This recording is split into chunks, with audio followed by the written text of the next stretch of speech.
Well, last week, the U.S. got its 10 sailors back from Iran, and we were talking about how there's still all these Americans left USA. there. And literally like a day later, they went and got them back. And I'm not saying we had anything to do with it, but Peter, why now?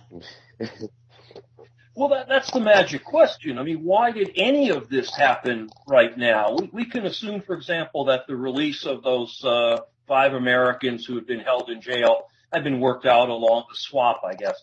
Had been worked out a long time ago, and they just kept it under wraps for a while. But this thing with the sailors remains a mystery. The mainstream media seems to have, been done with it a long time ago, and so I doubt we're ever going to really learn much about it. But as I've written on Latest.com, there are huge unanswered questions that are going to make great history someday. The U.S. government, like they did with bin Laden, like they did with the Afghan hospital, came out with one story, and when nobody bought that, they came out with another story.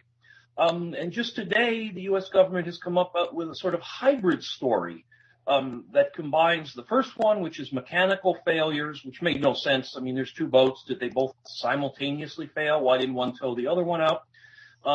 Then this sort of generic misnavigation thing without really discussing how that happens in an age of GPS in some of the world's most volatile waters. They just left all this hanging.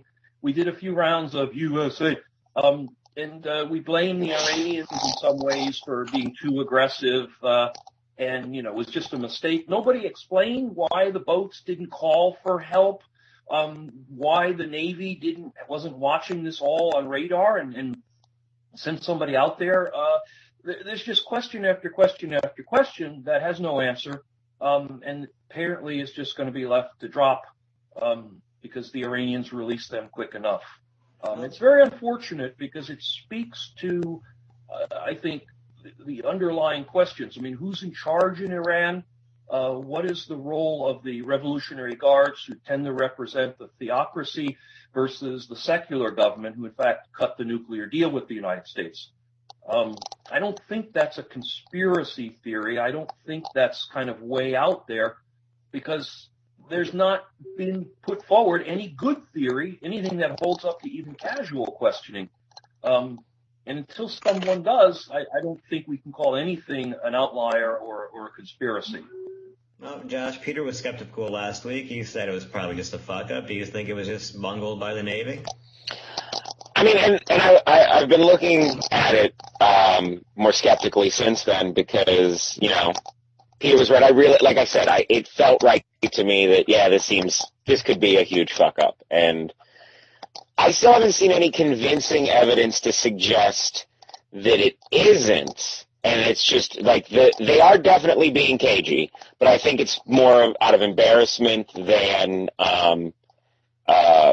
anything more secretive or nefarious than that. Just because the Navy, their answers about why they lost contact, why they dropped the boats dropped off GPS was so vague as to literally mean nothing. Which I would think if there was something there, they wouldn't have done that. I mean, I don't know. I am less.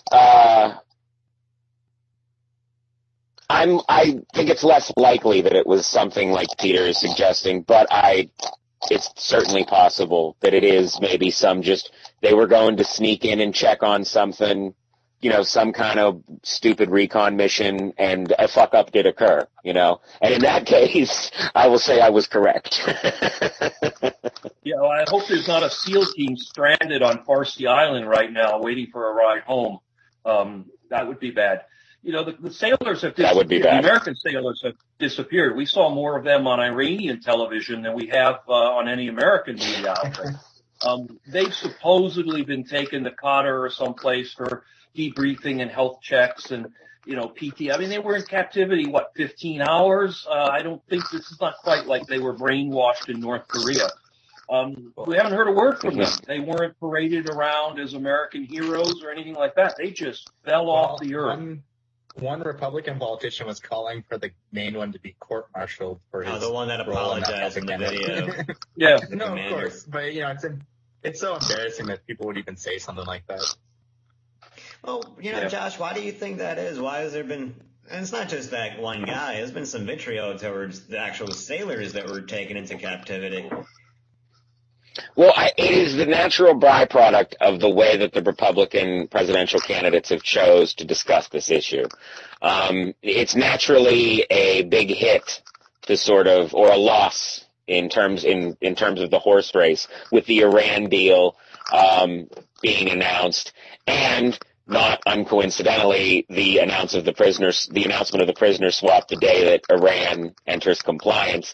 I mean, that was obviously a staged sort of media event and middle finger to the Republican candidates who were 3 months ago saying the name of every hostage and saying, how could we have the deal without this swap? How could, without these prisoners, how could you do that?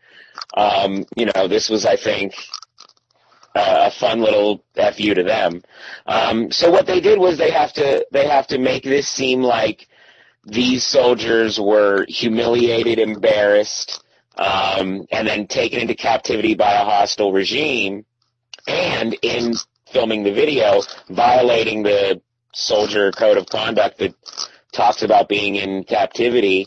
And, they wanted him to be like, name, rank, serial number, vote Trump. Like, that's what they wanted. That would have been the hero they would have seen the movie about. This guy who just said, hey, we're sorry, and I can't wait to get home, because if I say this, I can go home.